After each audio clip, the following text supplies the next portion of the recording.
अनेकांच्या पोटातील ओठावर येणाऱ्या गुपितांची बिनधास्त मांडणी करणारं बातमीपत्र।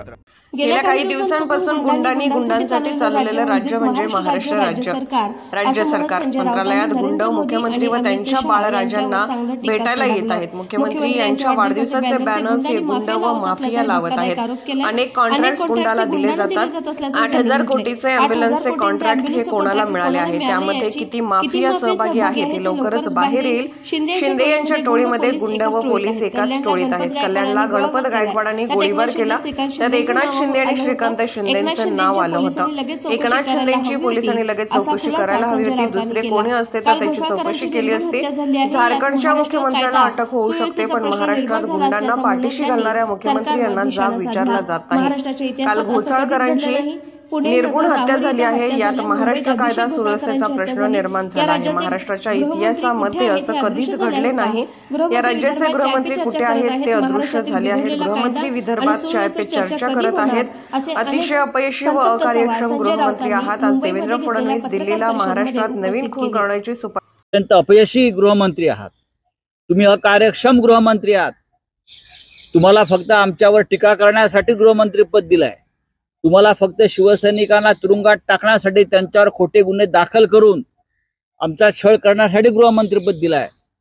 महाराष्ट्राची जनता तुमच्याकडे राजीनामा मागते नसेल तर तुम्ही या राज्याच्या गुंडांना पाठीशी घालणाऱ्या मुख्यमंत्र्यांना आणि त्यांच्या लोकांना त्यांच्यावर गुन्हे दाखल करा आणि कारवाई करा।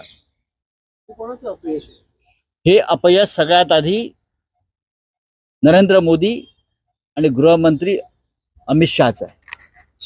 त्यांनी अशा प्रकारचं माफिया राज या महाराष्ट्रावर लादलं, हा सूड आहे महाराष्ट्रात। हे अपयश या राज्यावर लादलेल्या घटनाबाह्य मुख्यमंत्र्याचं आहे आणि हे अपयश या राज्याच्या गृहमंत्र्याचं म्हणजे देवेंद्र फडणवीसचं आहे।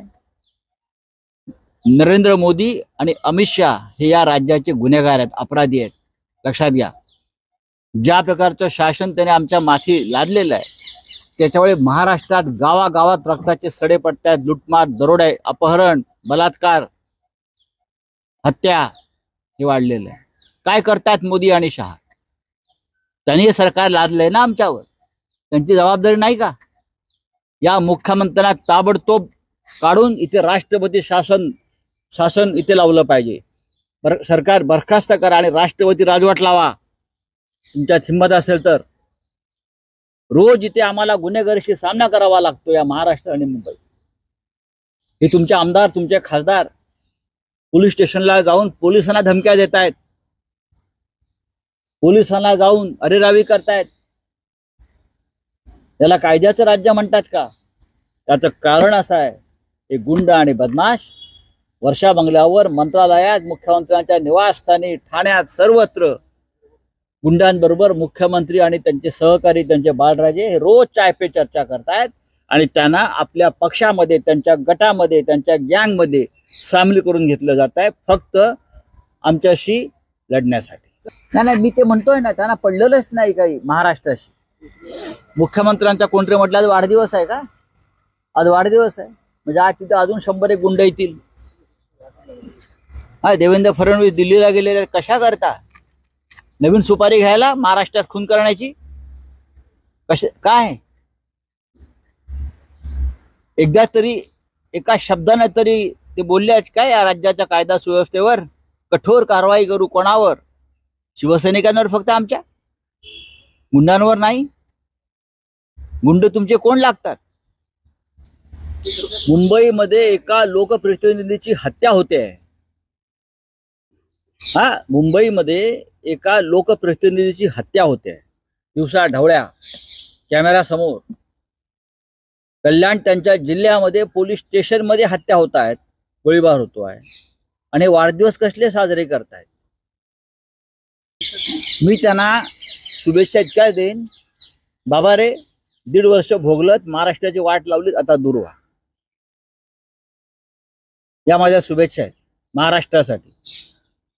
झालं, तुमची इच्छा पूर्ण झाली ना महाराष्ट्राची वाट लावण्याची, महाराष्ट्राला बदनाम करण्याची, महाराष्ट्र खतम करण्याची, महाराष्ट्राच्या अस्मितेला चूल लावण्याची। दिल्लीच्या मदतीनं झाला आता ना.